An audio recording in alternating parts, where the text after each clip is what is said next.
அன்பர்களே, நண்பர்களே, உங்கள் வாலிபின் இனிய காலை வணக்கம். இன்று 20/5/2024 வைகாசி மாதம் 7ஆம் தேதி திங்கட்கிழமை. துவாதசி திதி 3:59 வரை, அதுக்கு மேல் திரையோதசி திதி. சித்திர நட்சத்திரம்.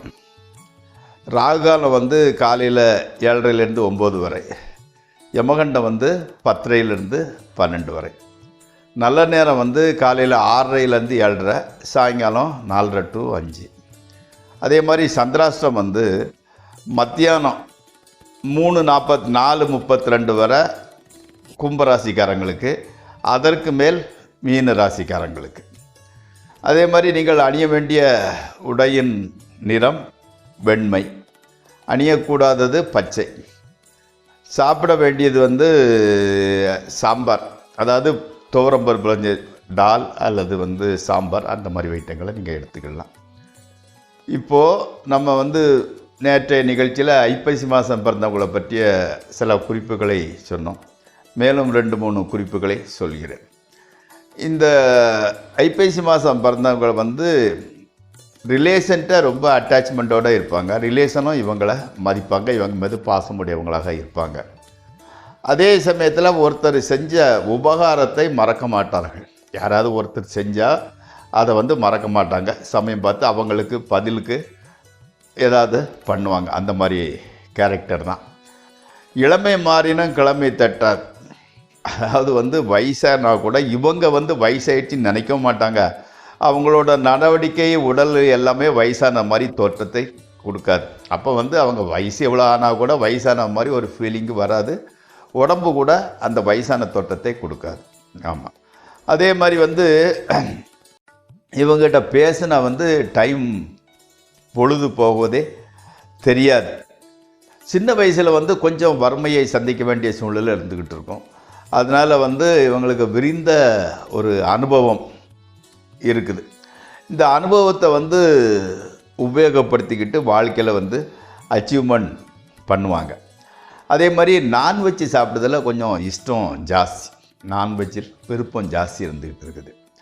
இவங்களுக்கு எப்படின்னா, நோயின்னு சொல்கிறதா இருந்தால் இன உறுப்புகளில் வலி, அடிவயிற்று உபாதை, அடி வயிற்றில் அடிக்கடி வலி வர்றதுக்கு உண்டான ஒரு வாய்ப்புகள் இருந்துக்கிட்டு, அவ்வளோதான். இதற்கு மேல் அந்த ராசி பலன் நிகழ்ச்சிக்குள் செல்வோம். இந்த ராசி பலன் நிகழ்ச்சியை பார்ப்பவர்கள் உங்களுக்கு ஓரளவு பயன்படுவதாக இருந்தால் கண்டிப்பாக தயவு செய்து சப்ஸ்கிரைப் செய்யவும், நண்பர்களுடன் பகிர்ந்து கொள்ளவும். இப்பொழுது ராசி பலன் நிகழ்ச்சிக்குள் செல்வோம். முதலில் மேசராசி. எதிர்காலத்தை பற்றிய பெரிய நம்பிக்கையுடன் இருக்கிறீர்கள். எதையும் புரிந்து கொள்ளும் ஆற்றல், வியாபார நுட்பம், கடின உழைப்பு, இதெல்லாம் உங்கள்கிட்ட இருக்கிறதுனால கண்டிப்பாக நீங்கள் ஜெயிக்க போகிறீங்க. டென்ஷன் தான் கொஞ்சம் ஜாஸ்தி இருந்துக்கிட்டு இருக்குது. நண்பர்களின் துணை உங்களுக்கு அதிக தைரியத்தை கொடுக்கிறது. அடுத்து ரிஷபராசி. பணப்புழக்கம் கொஞ்சம் டைட்டாக தான் இருந்துக்கிட்டு இருக்குது. குடும்பத்தை விட்டு சற்று பிரிந்திருக்க வேண்டிய ஒரு சூழ்நிலை. கொடுத்த வாக்குறுதியை நிறைவேற்ற முடியலை. உடல்நலம் ஓகே. கணவன் மனைவி ரிலேஷன்ஷிப், அதில் கூட எந்த விதமான பிரச்சனையும் கிடையாது. மிகவும், அதாவது அப்பாவோட ஆலோசனைகள் உங்களுக்கு மிகவும் உதவிகரமாக இருக்கின்றது. ஆலோசனை கேட்டு நடந்தீங்கள், நல்ல சக்ஸஸாக நடக்கிறீங்க, கிடைக்குது, வெற்றியை பார்க்கிறீர்கள், சுவைக்கிறீர்கள். அடுத்து மிதுன ராசி. மாணவர்களுக்கு சப்போர்ட்டிவான நாள், அவங்களுக்கு உண்டான உகந்த நாள் இது. சின்ன பிரயாணம் செல்ல வேண்டி இருக்கிறது. அம்மா ரொம்ப சந்தோஷமாக இருந்துக்கிட்டு இருக்கிறாங்க. வியாபாரம் சுமாராக தான் போய்கிட்டு இருக்கு, ஒன்றும் பிரச்சனை கிடையாது, பெரிய அளவும் இல்லை, சுமாராக நடக்கிறது. உத்தியோகம் செய்கிறவங்களுக்கு கூட பெரிய அளவு முன்னேற்றம் இல்லை. பட் ஜாப் செக்யூரிட்டி, ஜாபில் பிரச்சனை இல்லாமல் அது போய்கிட்டு இருக்குது. பிரச்சனை ஒன்று பெரிய அளவு குடும்ப வாழ்க்கையிலையும் சரி, உத்தியோகத்திலும் சரி, வியாபாரத்திலும் சரி சுமூகமாகவே செல்கிறது. அடுத்து கடகராசி. உத்தியோகத்தில் இடமாற்றம் அல்லது கம்பெனி மாற்றம் நடக்கிறது. ஐடி, லா, மார்க்கெட்டிங், ஸ்டேஷனரி போன்ற துறைகளில் உள்ளவங்களுக்கு நல்ல முன்னேற்றம் கிடைக்கிறது. 1.5 வருஷமாக நீங்கள் வந்து கொஞ்சம் கடந்து வந்த பாதை வந்து எதையும் சமாளிக்கக்கூடிய ஒரு தைரியத்தை உங்களுக்கு கொடுத்திருக்கிறது. தைரியமாக செயல்பட்டு வெற்றியை சுவைப்பீர்கள். அடுத்து வந்து சிம்மராசி. அதாவது வந்து என்ன சொல்லுவாங்கன்னா, இந்த கொல்லன் தெருவில் ஊசி விற்கிறதுன்னு சொல்லுவாங்க. அதுக்கு வந்து வாய் சாமர்த்தியம் வேணும். அந்த மாதிரி வாய் சாமர்த்தியம் உள்ள நீங்கள் வந்து பெரிய டார்கெட்டை நிர்ணயம் பண்ணிக்கிட்டு அந்த பெரிய டார்கெட்டை வச்சுக்கிட்டு நீங்கள் வந்து வேலை பண்ணுங்கள். உங்களால் பெரிய அளவுக்கு வெற்றியை ஈட்ட முடியும். அதே மாதிரி உத்தியோகம் வந்து ஸ்மூத் செயிலிங் நல்லபடியாக போய்கிட்டு இருக்கு. குடும்பத்தில் வந்து சின்ன சின்ன பிரச்சனைகள் வருது போகுது, பெரிய இது இல்லை, மாற்றங்கள் கண்டிப்பாக நடக்கும். அடுத்து கன்னியாராசி. அந்த மெமரி பவர் வந்து கொஞ்சம் கம்மியாக இருந்துக்கிட்டு இருக்குது. அதே மாதிரி வந்து மாணவர்களுக்கு வந்து ஹேண்ட் ரைட்டிங் கூட சரியாக வரமாட்டேங்குது. அப்போ வந்து என்னென்னா புதன்கிழமை காலையில் வெறும் வயிற்றில் 4-5 துளசி இலையை சாப்பிட்டுட்டு தண்ணியை குடிச்சிடுங்க. அதை வந்துட்டு இந்த மாதிரி முயற்சி செய்து வந்தால் அந்த memory power, hand writing, mathematical knowledge கொஞ்சம் டெவலப் ஆகும். அதே மாதிரி வந்து கூட இருக்கிற நண்பர்கள் மூலமாக சின்ன சின்ன பிரச்சனைகள் வந்து போய்கிட்டு இருக்குது.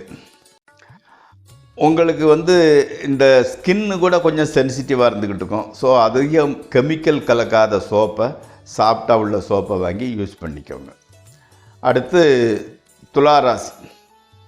நீங்கள் வந்து நல்லவரோ கெட்டவரோ, ஆனால் வந்து மற்றவங்ககிட்ட வந்து ஒரு நல்ல பெயரை வாங்கிக்கிடுதீங்க. அது உங்களோட முகராசின்னு வச்சுக்கலாம். அதே மாதிரி வந்து அலைச்சல் கொஞ்சம் ஜாஸ்தியான சமயம் இருந்துக்கிட்டு இருக்குது. அதனால் வந்து அதிக அலைச்சல் கொடுக்கறனால உடல்நிலையில் கூட கொஞ்சம் அக்கறை எடுத்துக்கொள்ளுங்கள். முயற்சி செய்கிறீர்கள், பலனை பெறுவீர்கள். அடுத்து விருச்சிக ராசி. மறந்து போன பழைய ஞாபகங்கள், எண்ணங்கள்லாம் வந்து உங்கள் மனசுக்கு வந்து டென்ஷனை கொடுத்துக்கிட்டு, அதாவது பர்டிகுலராக வந்து மறந்து போன கெட்ட அனுபவங்கள் வந்து உங்களுக்கு வந்து ஞாபகத்துக்கு வரதுனால டென்ஷனு ஜாஸ்தி ஆகிட்டு இருக்குது. மனைவியோட ஆரோக்கியம் கூட நல்லா தான் இருந்துக்கிட்டு இருக்குது. உத்தியோகத்தில் கூட பிரச்சனைகள்னு எதுவும் கிடையாது. பணப்பிரச்சனை ஓகே, ஒரு பிரச்சனையும் கிடையாது. மனம் வந்து ஓரளவு சந்தோஷமாக தான் இருந்துக்கிட்டு இருக்குது. அடுத்து தனுஷ். வியாபாரம் செய்கிறவங்களுக்கு, வியாபாரத்துறையில் இருக்கிறவங்களுக்கு நல்ல லாபம் கிடைக்குது. ட்ரேடிங் பண்ணுறவங்களுக்கு கூட லாபம் நல்லா தான் வந்துக்கிட்டு இருக்குது. காதலன் காதலி ஆகியோருக்கு ஒரு மனநிறைவான நாள் இது. புதிய நண்பர்கள் வந்து கிடைக்கிறாங்க. வீடு கட்டணுங்கிற உங்கள் எண்ணம் வந்து ஜாஸ்தியாகிட்டே போது. கண்டிப்பாக கட்டித்தான் தீரணுங்கிற முடிவுக்கு வருகிறீர்கள். அடுத்து மகர ராசி. இவங்களுக்கு வந்து புதுசாக வீடு வாங்கணுங்கிற எண்ணம் வந்து போய் செயல்படுத்தப்படுகிறது. ஸோ லோனுக்கு அரேஞ்ச் பண்ணுறது, அட்வான்ஸ் வீடை பார்க்குறது, இந்த மாதிரி போய்கிட்டு இருக்குது. லோனு சேங்ஷன் ஆயிடுச்சு. எதிர்ப்பு சக்திகள் வந்து கொஞ்சம் உங்களை விட்டு விலகிக்கிட்டு இருக்குது. கணவன் மனைவி ரிலேஷன்ஷிப் கூட நல்லா இருந்துக்கிட்டு. காதலர்களுக்கு வந்து நல்ல அருமையான நாள் இது. அதே மாதிரி வந்து ஃபைனான்சியல் ஸ்டேட்டஸ் ஒன்றும் சீரியஸான பிரச்சனை இல்லை. தேவைப்பட்ட அளவு பணம் கையில் இருப்பு இருக்கிறது. அடுத்து கும்பராசி. உடல் நலத்தில் வந்து கொஞ்சம் கூடுதல் அக்கறை எடுத்துக்கொள்ளுங்கள். சகோதரர்கள் வந்து தேவையில்லாத பிரச்சனையை எதிர்கொள்ள வேண்டிய சூழ்நிலை வந்துக்கிட்டு இருக்குது. உங்களுக்கு வந்து ஆழ்ந்த தூக்கங்கிறது வந்து வர்றதில் கொஞ்சம் சிக்கல் இருந்துக்கிட்டு இருக்குது. ஆமாம், அது வந்து கொஞ்சம் பிரச்சனை தான் கொடுத்துக்கிட்டு இருக்குது. அதனால் வந்து படுக்க போகிறதுக்கு முன்னால் மெடிடேஷன் பண்ணிக்கிட்டு வாங்க. மைண்டு கொஞ்சம் குழப்பங்கள் குறைந்து தூக்கத்தை கொடுக்கும். அடுத்து மீனராசி. மாணவர்களுக்கு வந்து ஸ்டூடெண்ட்ஸுக்கு வந்து நல்ல நாள் தான் இது. வாகனம், வீடு வாடகைக்கு விட்டுருக்கிறவங்களுக்கு வாடகை வந்து கரெக்டாக வந்து சேருகிறது. கடன் பிரச்சனை வந்து உங்களுக்கு கண்ட்ரோல் தான் இருந்துக்கிட்டு இருக்குது. அரசியல் ஈடுபாடு உள்ளவர்களுக்கு பிரயாணத்தின் மூலம் புதிய பொறுப்பு கிடைக்கிறது. கணவன் மனைவி ரிலேஷன்ஷிப் ஓகே, நல்லபடியாக இருந்துக்கிட்டு இருக்குது. ஃபைனான்சியல் ஸ்டேட்டஸ் கூட ஒரு பிரச்சனையும் இல்லை. இத்துடன் இந்த 12 ராசி பலன் நிகழ்ச்சி நிறைவுறுகிறது. நாளை மீண்டும் சந்திப்போம்.